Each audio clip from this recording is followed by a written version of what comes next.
We are honored to welcome our presenter for the evening, Eric Wolske. Eric is a PhD student at the University of Illinois working on multifunctional woody polycultures, specializing in understory fruits. Eric received his bachelor's from Southern Illinois University, Carbondale in plant and soil science, and his master's from the University of Illinois in crop science. Eric spent some time between undergraduate and graduate school working on an integrated mushroom farm and at Southern Illinois vineyards before returning to graduate school to focus on black currants and their potential production in shaded environments. So with that, I will turn it over to Eric to get started. And so, okay. Eric, I'll now switch the presenter. Your mic should be live. Uh-huh. Wonderful, there you are. Let's pull up the, there we go. And does that work? You're all set. Okay. Well, welcome everyone. Thanks for that introduction. So today I'll be going over blackcurrant production in the Midwest. So hopefully you're in the right spot here. I guess we already kind of went through a little bit of my background, but I figure I might as well just go again since I don't have the same name recognition as some of the other nutshell presenters. So like Kelly said, I'm a graduate student at the University of Illinois right now, working on my PhD and completed my master's here. I focused with shade production, actually, of black currants. We're looking to put them into understories. So that has been the majority of my work.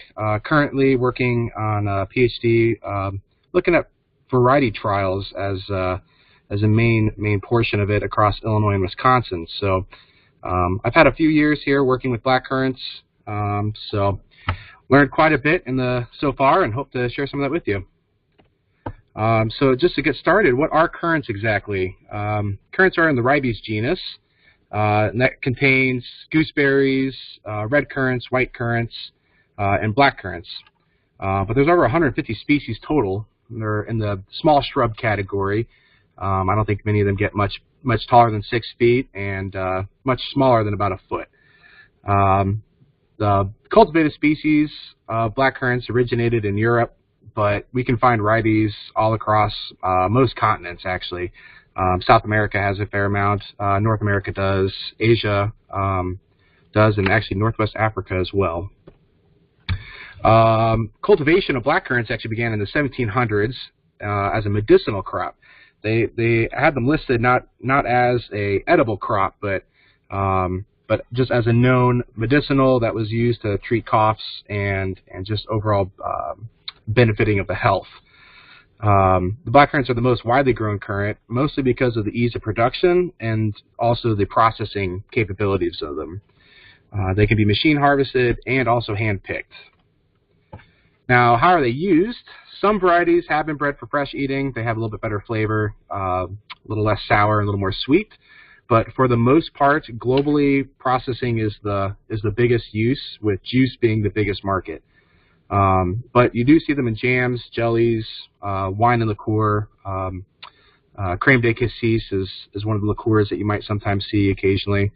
And this kind of neat little picture here in the bottom corner is a friend sent that from South Korea, actually. So it is being found globally as a sort of flavoring there.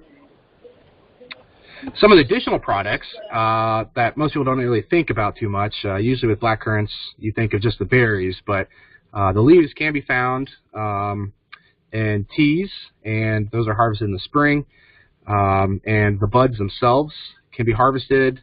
You can get some health supplements and essential oils out of them.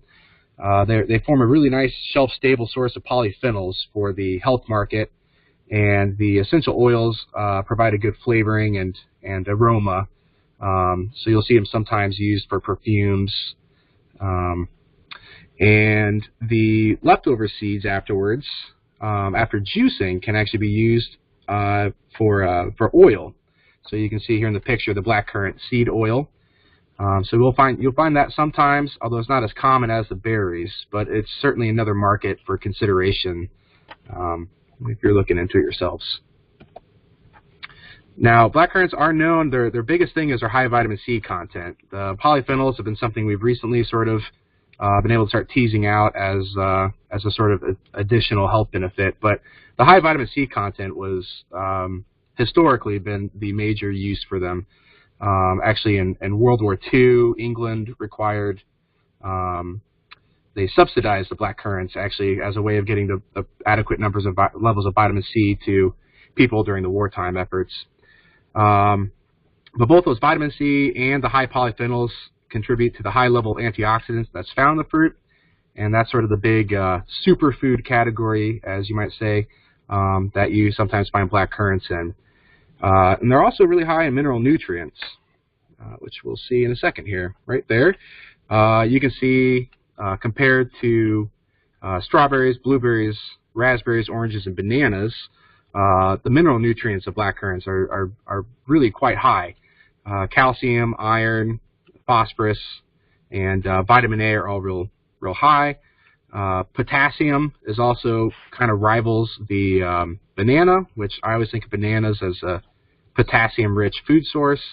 And the vitamin C is actually 3 times that of oranges, which also, when I first learned that kind of blew me away there, because I always think of oranges as our go-to vitamin C source, and knowing that there's actually a native North American or northern climated food option there for vitamin C was really kind of fascinating. Additionally, those anthocyanins and flavonols that make up that antioxidant capacity is also quite high. When compared with raspberries, red currants, cranberries, and blueberries, they actually do quite a bit better than them, which was very nice to see as well. And when you think of blueberries kind of being marketed as these superfoods, it's always now at this point in my life I'm realizing that black currants should actually be holding that record label, and blueberries can start taking a back seat on that. So where are currants grown? Well, the top 10 countries in currant production are listed here, but the main 2 at the moment are Russia and Poland. But you'll find quite a bit still there in Western Europe. New Zealand has been starting to make a breakthrough in the markets as well, and they're in, like you can see, Ukraine and whatnot over there in Eastern Europe. Finland, Sweden, Denmark, some of those northern European continents, those have also been historically big places for blackcurrant production, and they're still kind of holding up overall. So why don't we see them here in the United States? Well, they used to be here. They were first introduced in 1629. The red currants were the first ones listed, historical records as arriving on the continent, and shortly afterwards black currants also. The 1920 census listed about 7,400 acres of production in the United States, which is a pretty sizable amount there. But that was mostly red and white currants. The black currants just never really had a big market here in America. Canada had a little bit more of a market for black currants in the early 1900s, but for the most part, United States was mainly red and white currants. And most of that production was in the Great Lakes states, mainly New York and Michigan and Wisconsin. Nowadays, you can see here, this is the perennialmap.org. There are some currants starting to be grown in the area of the Midwest here, and those numbers kind of keep growing a little bit as the United States market has been slowly moving more towards these healthy food options and healthy juices. So where did they go? Well, the white pine blister rust came through, and in the 1920s, it was starting to be seen as a major damaging disease for the white pines, which was a major timber crop in the early 1900s and even before that. But it started wiping out the white pines, and so they got banned in the 1920s as a sort of preventative measure of the spread of the disease. But with some more resistant varieties coming around with the white pines and with currants, and as well as the timber industry of white pines was starting to kind of go down on the decline, the nationwide ban was lifted in 1966, although there are still some states where it is still illegal, but nationally they're not illegal to grow. Here's the legality by the states. Delaware, Maine, Massachusetts, Michigan, New Hampshire, North Carolina, Rhode Island, West Virginia, they are banned. They're not allowed to be grown in any form or fashion. So I guess the main one of importance there for the Midwest is Michigan. But there are some states as well that they have them banned, but with permits or with proof that you are growing white pine blister rust resistant cultivars, they are allowed for production, mainly New Jersey, Ohio, and Virginia. And I will say that in the very beginning there, the main cultivars that they had available as resistant to white pine blister rust was just Consort, which is Europe doesn't actually allow that variety in their juice market because it's listed as not being a very tasty cultivar. But these days, with some breeding, we've actually gotten quite a few different varieties now that are both marketable for processing and for fresh eating that are resistant to the white pine blister rust. So if you're in some of those restricted states, just keep an eye out for that and looking at some of those available cultivars. And it's honestly not a bad idea for really anywhere else in the Midwest to try to keep an eye out for that white pine blister rust. We got a good thing going with the currants growing now, and I don't think we need to be trying to introduce any sort of major diseases again. So this is what the white pine blister rust looks like, both on the currants and on white pines. If you're looking at it on the white pine, it looks similar to what you get with cedar apple rust on the cedar. And it does kill the trees. On currants, it's just found on leaves. So for the most part, it's actually not that damaging to the currant crop. You could have it in your field and not really notice any sort of significant damage to the plants themselves. It becomes evident mainly in the fall time on currants, and you'll notice it by those little orange specks underneath the bottom side of the leaves. So if you have any concerns about it, fall is a good time to check for it. It does travel up to 300 miles from the infected trees to the currants, which is a pretty sizable distance, but the currant to white pine is only about 1,000 yards, so a little under half a mile. So if you do have it in your field, if you're not near any white pines, that can be at least a little more comforting fact. But make sure to check for those resistant varieties, but also just check the leaves in general. But mineral oil applications starting in late summer through the fall can actually prevent the disease from getting a foothold. It also kind of works as a barrier to keep the spores from leaving the currant plants. So if you are growing a variety that is potentially can potentially carry it, just adding some mineral oil or horticultural oil, JMS stylet oil. There's a lot of names for that sort of oil product that you can use that can help prevent that disease from spreading anywhere. So growing currants, the big thing is making sure the soil is good. They like the good, well-drained soil, the higher organic matter. They like a little more acidic pH. When it starts getting out above 7, then they're not getting quite the nutrients that they need, and below 5.5 is kind of a similar thing. So actually here at the in Urbana, when we've grown them in the past, we've added sulfur to some of our fields just to kind of help balance out the pH, because a lot of our fields were traditional row crop fields with higher pH, usually about 7.5, and adding a little bit of sulfur or something can sometimes help bring that pH down. Currants do well in the north and northeast facing slopes, which is, I think, a little bit unusual for most fruit crops, which like those sort of south exposures. So that is something to consider if you're looking to just add an extra crop to a field that you weren't sure what might actually belong there. Well, the black currants can do pretty well there. That north northeast slope helps help break the early dormancy in the early spring, keeps them from getting exposed to any sort of late winter damages. Subpar conditions can be amended as well. Organic matter before planting, you can do that both with cover crops that tilled in over a few years. I've heard of people using bark mulch or peat moss as a way of also getting a little bit more of acidic environments and increasing that organic matter. And one option that also works if you have issues with soil drainage is actually planting into raised beds. It's listed as an option for currants. I've seen research for blueberries showing similar good effects for sites that have bad drainage. So there are options if you're not quite sure if your soil is good. There are options there to try to get it in that sort of sweet spot for them.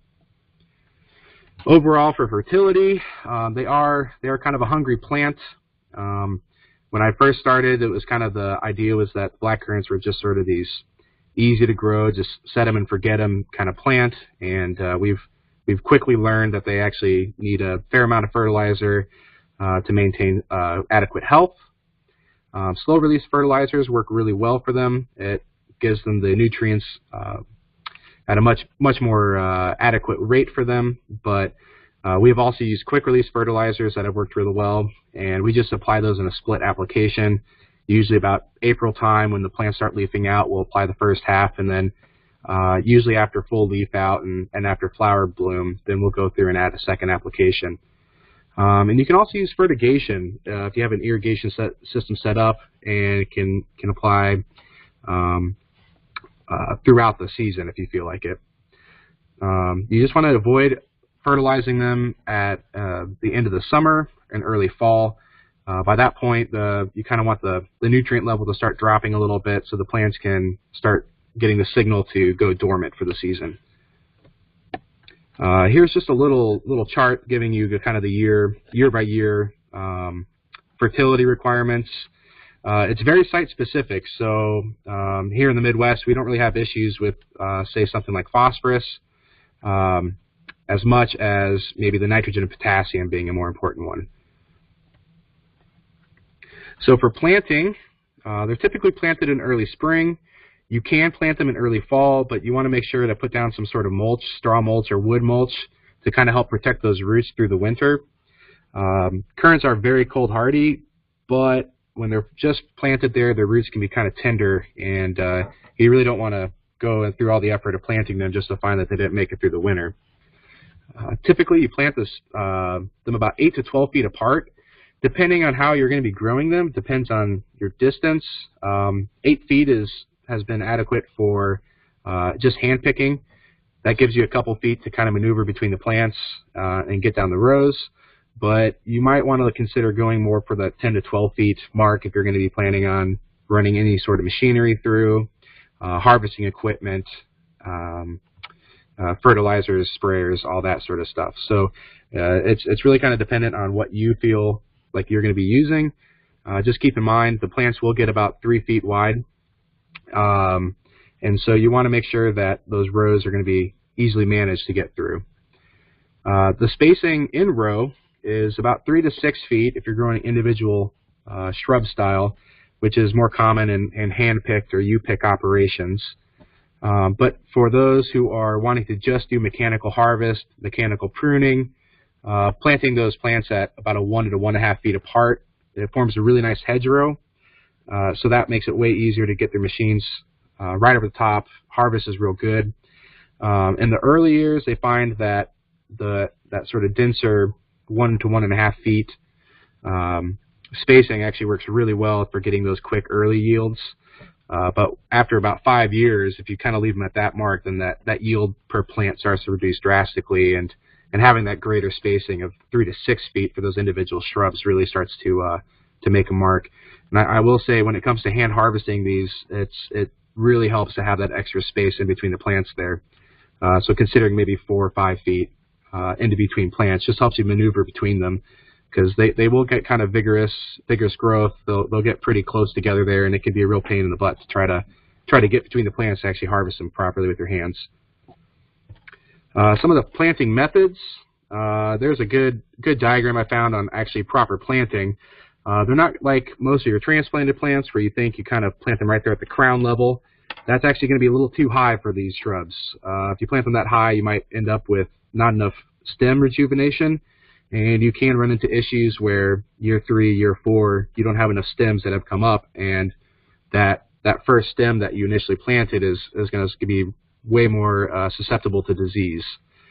So you want to put them down maybe about that 1 to 3 buds down. That encourages root and stem growth, and we found stem growth to be kind of an issue if you don't plant them properly. Most of them are cuttings that you'll get, or you'll get them with bare root. If you are planting bare root, try to soak those roots about 1 to 2 hours before planting. That just kind of helps them absorb all that moisture that they're going to need to try to survive as soon as they get transplanted into the ground. But we've also had really great success with just taking cuttings from the dormant pruning that we do and sticking those in the ground. And I mean, you'd be amazed at how well these black currants can sometimes root out. If you're just looking to kind of decide if you want to grow them or not, one option is find a farmer who does have some of them. Take some of those dormant prunings or cuttings and just stick them in a glass of water on the windowsill. And we've actually had really great success with the black currants, just rooting them out in water and then taking those and actually transplanting those. After you plant them, it can be good to prune them down about 6 to 10 inches after planting. That helps encourage stem growth. We've done both, where we've just let them go and also prune them back. We didn't really find a huge difference between the two, but for the most part, I would say if it gets too tall, or if you're planting 2-year-old bare roots, it might be worth cutting them down. Otherwise, you'll start the tips of those shoots will potentially die off, and you can kind of open them up to disease. In that first couple years, you're going to want to make sure to remove all those flowers and fruits. That helps encourage them just to focus on vegetative growth those first couple years, and it keeps them from running into issues with putting too much energy in places you don't want them to be. So one method that we've actually found that works okay as sort of a quick method is just to go out there with a thicker broom or something and kind of just brush off those flowers. That works to a certain degree. You'll still have a few that make it through, but if you've got a sizable planting, you definitely want to try to find some quick and easy ways of doing that, unless you have a good intern or undergraduate worker that wants to take the time out to get through those. So for flowering, plants require about 800 to 1600 chilling hours below 7 degrees Celsius. So it's a pretty decent amount of chilling hours, but for the most part, anywhere in the Midwest, you're not going to have any issues with them reaching that. They usually flower pretty early in April. They'll start leaf out, and shortly afterwards, they'll go into flowering, typically around the same time as kind of apples do. And then they're usually harvested late June through July. For pollination, the early flowering that they have means that they typically are pollinated by native bees and bumblebees. Honeybees start waking up around that time, but sometimes they can be a little bit lazy. But overall, if you're concerned with pollination, you can add a hive out there, about 1 hive per acre. That does help increase the pollination. Make sure you're going to get that adequate pollination that you need. Now, and they're all self-fruitful. There had been some mixed reports on whether some of the newer varieties, like the consorts that were bred in the 1960s to be resistant to white pine, whether those were actually truly self-fruitful or not. We did find that by increasing more of the currants out there, that we have actually gotten pretty good yield increases. So I think cross-pollination can help, but for the most part, they are self-fruitful. But as just a sort of guideline, maybe keep about 1 to 20% of your orchard as a pollinator species, and honestly, if you just have a couple of different varieties out there, that's not a bad thing to have going for you anyways. Irrigation. Currants can go by without irrigation, but it does help tremendously during establishment. And if you want to actually if you're looking at full production, it is recommended. It will increase your berry size and your yield. And it sometimes with something like grapes or something, a lot of people are concerned with sugar levels reaching properly or something. But with currants, for the most part, that's not something to be concerned with. So making sure that you get them water, about 1 inch of water per week from bloom until harvest. This year for us, we have irrigation set up, but we didn't use it once just because it was a great year for water for us. But in the past, that has been a pretty big issue, and if we were to get another season like 2012 or something, you're going to definitely want to make sure that you have the that irrigation in place just for those sort of drought years that we tend to get more and more often here in the Midwest. Drip irrigation is the most common form. You could also do a pull behind or some sort of overhead watering, but you're kind of opening yourself up to risk for diseases. So drip irrigation is definitely the preferred method. And after you harvest, while you're not really as concerned with the berry size or harvesting water requirements, it does help for the leaf and flower bud initiation, because the plants are making all their buds for the next year, and then in about late July, early August.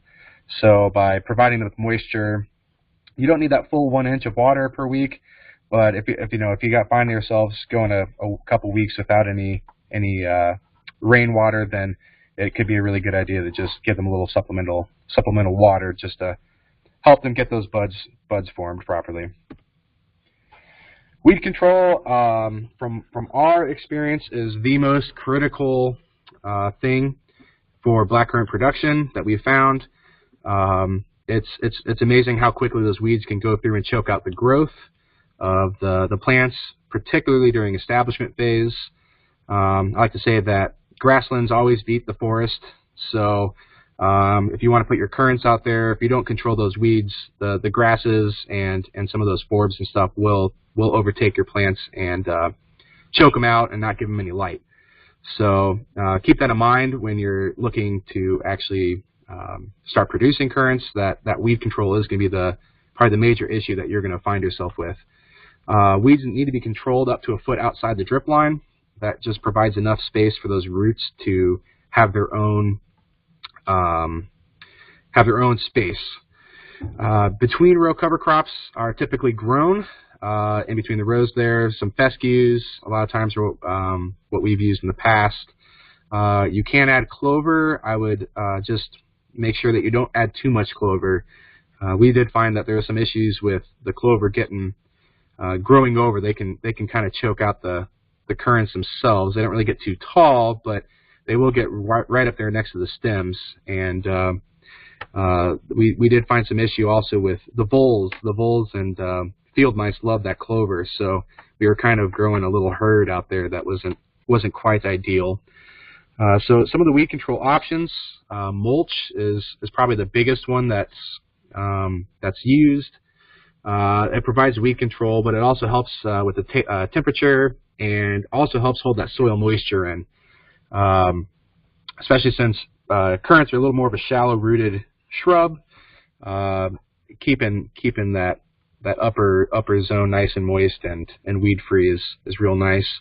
So if you're up north Midwest, using that black plastic mulch, that can help quite a bit to keep that soil nice and warm for them.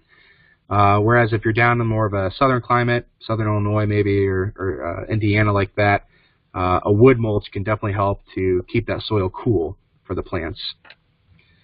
Some of the other options are herbicides.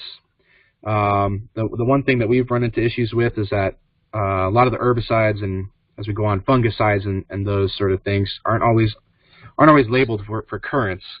So you have to keep an eye out for what's actually going to work. We use Surfland which is a pre-emergent to help kind of keep the weeds out of the way during establishment phase.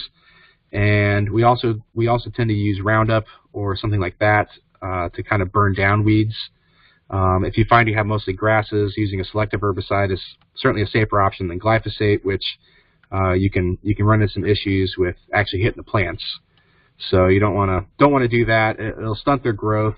Unless you douse them, that probably won't kill them, but is certainly not helping with establishment.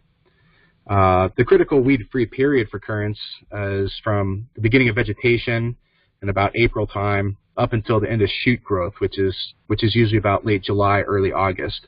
So trying to keep the weeds out, or at least keep the weeds nice and under control, and keep them minimal. It's real important.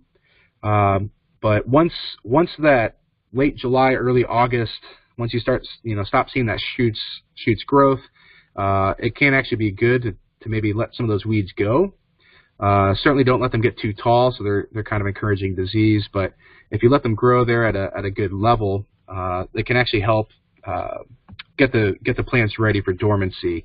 Those weeds kind of suck up some of those nutrients, and the plants kind of signals for the plants to, okay, I need to get ready for winter here.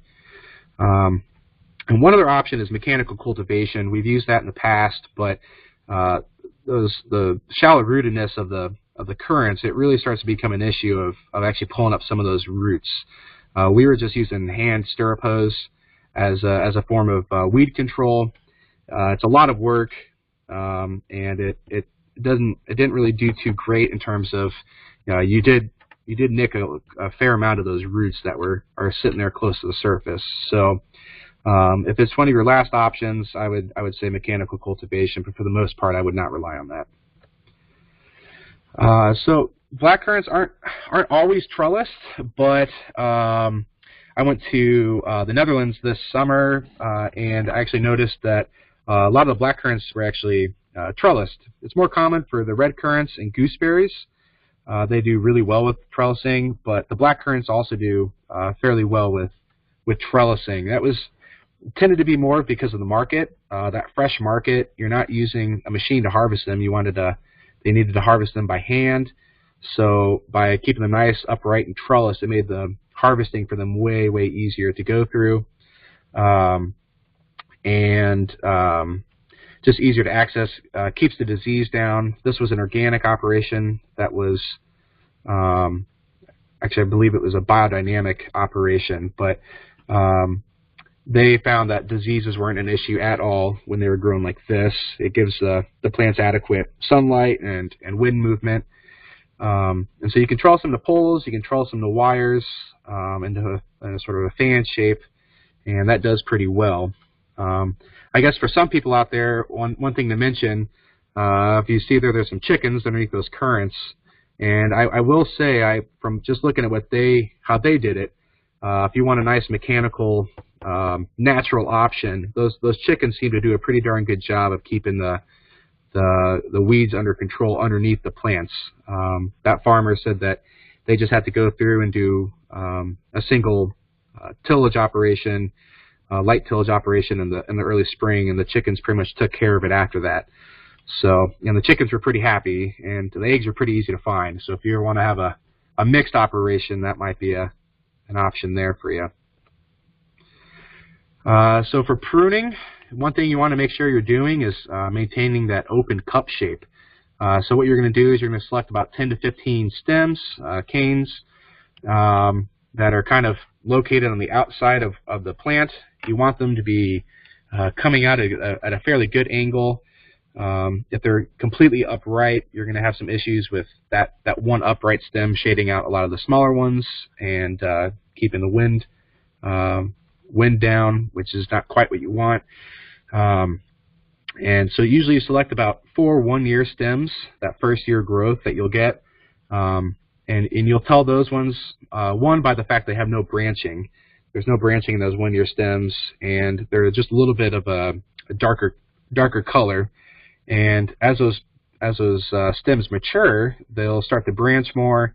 And by year 3, you're going to have branches on the branches of those individual canes. And so when that starts happening, and then it's about time to start removing those ones. And so by doing that, you can usually maintain about that 10 to 15 canes. That's ideal for them.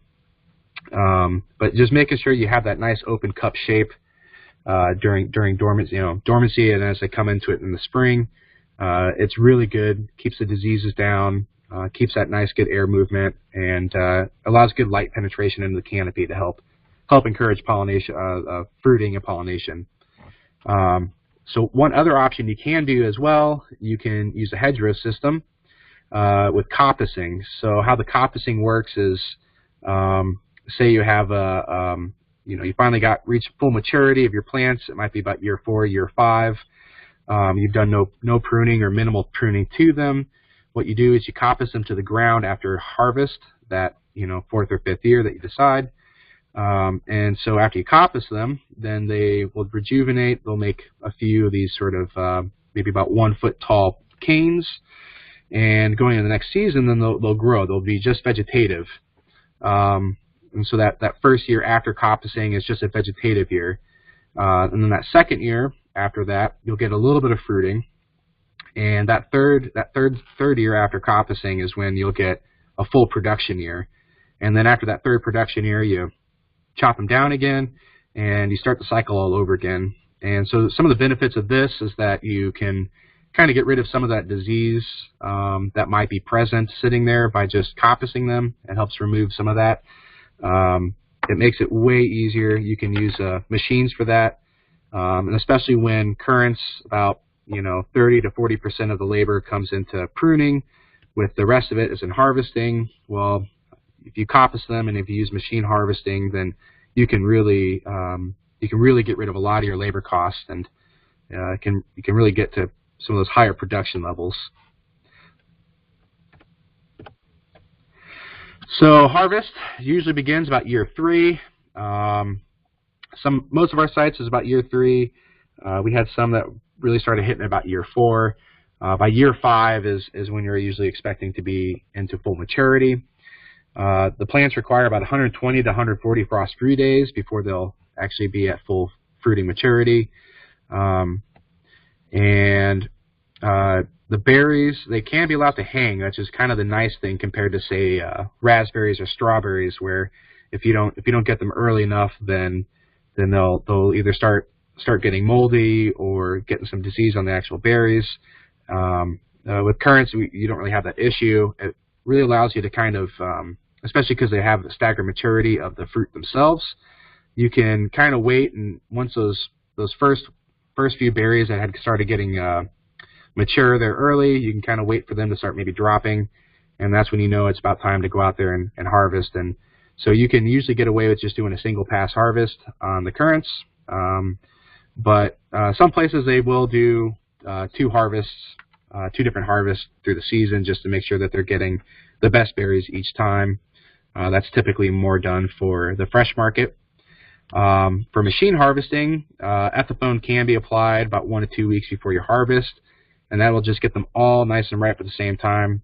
But for the most part, in our experience, we haven't had really any issues with the plants actually reaching the full plant, all the berries on the plant actually getting to full maturity for harvest, so full ripeness.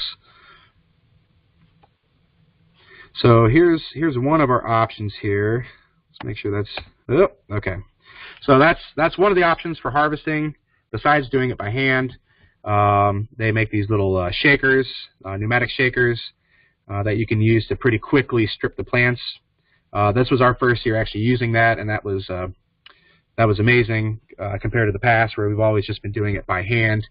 And so that definitely increased our time to actually go through and pick them. But if you're using even these hand shakers all the way up to actual full tractor machines, the berries can be slightly damaged. You get a lot more leaf material with it. A lot of the insects that were just kind of hanging out on the plants also go with the berries. So it takes a lot more processing afterwards to actually clean them up. So sometimes if you're looking more for just fresh markets, harvesting by hand might still be a better option. But overall, I will say that these little hand shakers have been amazing to use.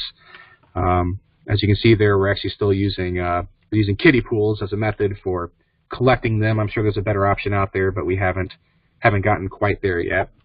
Once you harvest them, making sure that you can stick them right in the freezer immediately. They'll store in the fridge, refrigerated conditions, for maybe about 2 to 4 weeks, and after that they'll start really losing their freshness. They'll start kind of softening up and opening themselves up for diseases. So one great option is freezer. If you're going to be using them in any sort of juice products, freezing them first is actually the preferred method. It helps kind of break down the skins, and so you get a little more juice extract if they've been frozen first, instead of just squeezing them fresh. And the other option, let's do that right this time, is the actual pull behind machine harvesters. This was our first year doing that, and actually that's not a currant, that's an aronia berry. Our currants weren't tall enough this year to actually use that machine harvester. The berries need to be about 10 to 12 inches above the ground for that to actually work properly, and our currants weren't quite there yet, but the aronias were. So it is kind of nice because those machines, while they are expensive, they get up there $20,000–$30,000. They do drastically cut down the amount of time you need for harvest. They're really convenient to use, and a lot of them can be interchangeable with other berry bushes, aronia, hascop, blueberries, and so sometimes you just have to change that little header or something like that. But they do a really tremendous job. They are typically most often found in Europe, so there are some in the United States, but you might have to do a little bit of searching in order to find them. And so they make those as side harvesters, which is the one that we had. Over-the-top harvesters also exist, which do a really great job of actually doing full rows. So once again, you're just limiting the number of passes that you have to make over the field. Whereas the side harvesters, you typically have to do a double pass for the mature plants in order to actually get all the berries from the plant. So some of the environmental limitations of currants, early blooms can be damaged by temperatures that get under 28 degrees. This year was something that we actually found to be kind of an issue when February was nice and warm, and then come March it got really cold there again, and so we actually did lose quite a bit of actual flowers and subsequent yields from that. So something to be considerate of. So that's where putting them maybe on the north slope, that can really help them from blooming too early. As well as actually providing a mulch that kind of keeps that soil cooler, and they might last a little bit longer before they actually start to go into bloom.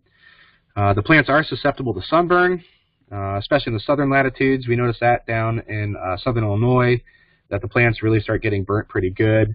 Here in Urbana, we have had some issues. It's never significant enough to cause serious plant damage, but you will start seeing the leaves there, as you can see, kind of that copper coloring on the leaves there. So you might notice it. Don't be overly too concerned with it, but it's certainly something to keep in mind. And when the temperatures start getting too hot, above 90, you'll start seeing some leaf flagging or curling, which isn't too bad. When you get above 95 degrees is when you start getting into some issues there with fruit drop and other things like that. So you can always look into using Surround, which is a kaolin clay that can help reduce the temperature and kind of works as a sunscreen. We haven't used it yet, but it's something that we're looking into researching further. And wind can be a concern.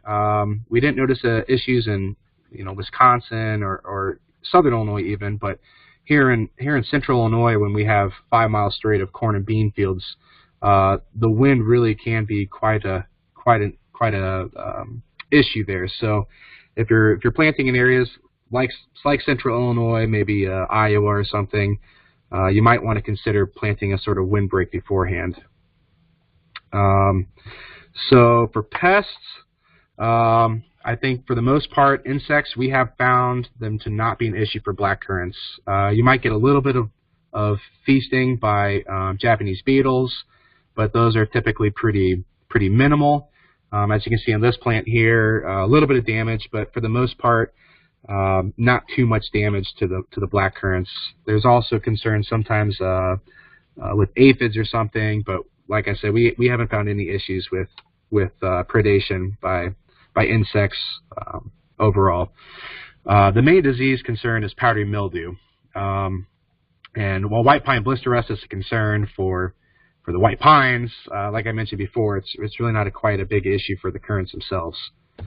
So on powdery for the currants, you'll see the powdery mildew there beginning kind of late spring, and it'll go through late fall. And that is pretty significant. It'll damage the leaves themselves. It reduces photosynthesis, and it will damage the young shoots on the plants. So one option is to go through, you prune out those infected tips in late fall. You can also apply sulfur. If you had problems with it the year before, the sulfur can kind of get rid of some of that overwintering powdery mildew that you have. But what we've always used has been horticultural oil through spring, and not applied above 90 degrees, or else you will start to kind of choke out your plants. Or this year, Millstop is what we used, and that was actually probably the best product.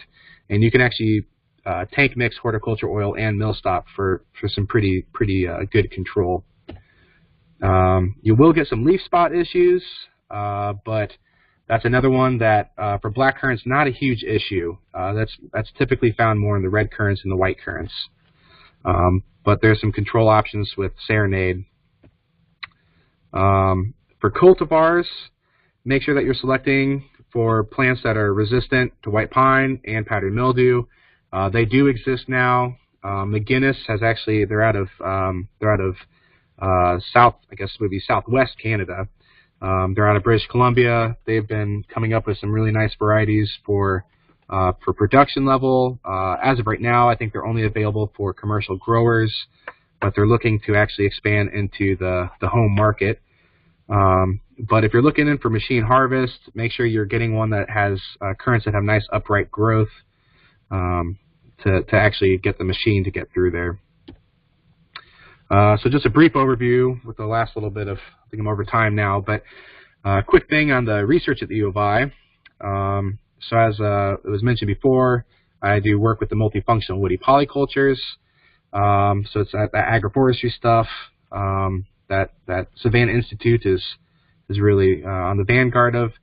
And so we're looking at, as you can see here, those are chestnuts as the main overstory crop, with the black currants as that understory crop. And so we've been doing some research into how well they'd work. Originally, we did actually have in between those black currants, red currants as well. We found that to be too much competition, both for the red currants, with the black currants overpowering them, and also reducing the yields of the black currants themselves. So a little bit of interesting research there. I've been looking at the shade tolerance themselves using shade netting. We found that up to 65% shading, the current yields really don't go down too much, and you get the benefit of reducing sunburn and some of those early blooms. But the downside is that shade does increase the risk of disease. The whole point of pruning is to open up the canopy, allow good light penetration, wind penetration, and you start putting that overstory above it, and that kind of gets shot pretty quickly. And sort of the last little bit of stuff we have going on, we have a blackcurrant variety trial. This was the year 3 data. I think these slides will be available at the end of the presentation if you guys want to just kind of look through, but there are some varieties out there that have, just in the first year of actual production, are looking really quite promising. And so in a couple years here, we might start actually presenting some of those final results. We have just an overall currant trial, which includes red currants and white currants as well. And that ranges all the way up from Bayfield, Wisconsin, all the way down to Dixon Springs. That's only 2 years old right now, so we don't really have much other than how vigorous they can grow. But the big takeaway that we've learning so far is that those southern climates, particularly Dixon Springs, that's kind of in the southern tip of Illinois, it's starting to get pretty south there for them. So definitely considering that sort of shading options, those mulching options, ways to keep the plants nice and cool. So with that, I guess we can go on to the question portion and the discussion portion. So thank you. Wonderful, Eric. Thank you so much for all that information. We had a comment as you were going that said, great presentation. So yeah, great. So I'm now. For those of you on your computer, you should see a pop-up now where you can click to enter the queue. That will activate your mic to actually ask a question or have a comment with your own mic. If you're on your phone, you can dial *6, and that will get you in the queue. So we do have one typed question. Could you clarify when you recommend pruning? And Eric, I've got to unmute. There we go. You're okay, sorry. So I guess I didn't clarify that. So dormancy is when you want to prune. We tend to prune because we don't have as much pruning to do. We'll start pruning maybe about February or March. You just want to make sure you're pruning them before they start leafing out. And so like for this year, since it was a nice cold year, for the most part, we got away with pruning them a little bit later. If you can prune them as soon as the leaves drop, maybe right about now up until maybe December. But some of the issues that I've heard is that you can kind of open them up to more winter damage if you prune them too early. So kind of getting them through that early part of that hard winter that you might get, making them through that sort of December, January, kind of gives them a little bit more extra time to just sort of bundle up and stay prepared for the winter. As soon as you start pruning them, that sort of starts to not necessarily break their dormancy, but it definitely breaks their cold hardiness. Great. Okay, we've got a question from Mary here. Mary, your mic should be live. I wanted to know how far away white pines have to be. Like if I already have some white pines, do we need to cut them down? Well, I hope not. We have white pines actually at our site in the actual growing area. That the white pine disease itself can spread about a quarter to half a mile away from the plants. So certainly making sure that's a resistant variety is important. But like I said, the disease doesn't necessarily spread backwards as fatally. So going from the white pine to the currants isn't usually as big of a deal. So I wouldn't be concerned with actually cutting down those white pines or anything. It's not quite the same as the spread for cedar apple rust. And it seems like the disease, that eradication program at least did a good start on getting rid of the actual disease presence in North America. So I would just make sure that if you are planning on growing currants, to make sure that they're going to be resistant varieties first and foremost. So. Okay, thank you. Mm-hmm. Great, thanks, Mary. A couple comments came in on the chat box. Jane wants to know, is Ribes americanum available and practical for small farm production? So I actually don't know much about the straight Ribes americanum. I'm sure it is available. I don't know if I necessarily would consider it practical, though. I think that would be pretty similar to growing, say, crab apple as a sort of mimic to actual apples. So I wouldn't recommend it. They're not disease resistant. They're kind of the big cause of the disease outbreak in the beginning there. So I'm sure they're available. They might work really well for more native plantings around here, but I don't know if they necessarily be practical for a small farm production. There's no like selected varieties that I know of that are selected for fruiting. I think they're mainly just sort of just a native planting that you can plant. Great. We've got a couple questions about aronia varieties, josta berries or gooseberries. Kind of similar question. Any varieties you'd recommend or practicality?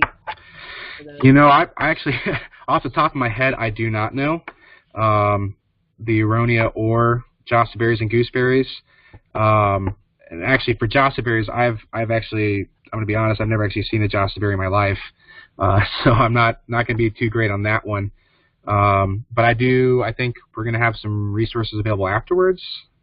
Is that correct, Kelly? Sure. That I I can include that in there with the aronia varieties that work pretty well, as well as the gooseberries and jostaberries as well. So yeah, that's something I can include afterwards. Or Greg, if you want to email me after the presentation, I can forward some of that stuff onto you. Perfect. Yeah, so that reference is after this presentation, I'll have a follow-up email to everyone who's registered. So everyone who's joined this evening, you'll get a recording of this presentation as well as the slides and all these extra resources that are mentioned. So wonderful. Let's see, one other question from Josh. Is there a place, I lost it, is there a place where we can find existing commercial producers to buy from? Yes, so there are some producers here, I know, in Central Illinois that produce them, and I guess if you were to email me after this, that can work. I can probably forward you some of that. Some other commercial producers I know exist up in Wisconsin and Wisconsin then. So there are some. I think it's something that's sort of growing. There were some out of, there's a pretty big producer out of New York that he grows on about 20 acres. So there are some producers out there. Actually, that perennialmap.org site is a potential option as well if you want to look up. I think that site includes producers as well as people actually processing them as well. Great.